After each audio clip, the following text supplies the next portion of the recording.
अवैध रेती वाहतूक करणारा ट्रॅक्टर वन विभागाच्या ताब्यात. वन व महसूल विभागाची संयुक्त कारवाई. दिनांक 3 एप्रिल रोज गुरुवारला मौजा सिंदीपार येथे रात्री गस्ती दरम्यान देवानंद वंजारी यांच्या मालकीचे एक ट्रॅक्टर अवैध रेती वाहतूक करताना आढळून आले.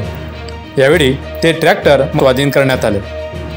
यावेळी श्री YS राठोड, वनपाल सौंदड, हनुमंत आंबेकर तलाठी, शैलेश बागडे तलाठी, HM औरासे वनरक्षक, KM चौधरी वनरक्षक, घरडे, मेसराम व मनमंजूर उपस्थित होते. सदर कारवाई उपविभागीय अधिकारी अर्जुनी मोरगाव, वनपरिक्षेत्र अधिकारी सडक अर्जुनी यांच्या मार्गदर्शनात करण्यात आली. माझा गाव माझी बातमी, सडक अर्जुनी.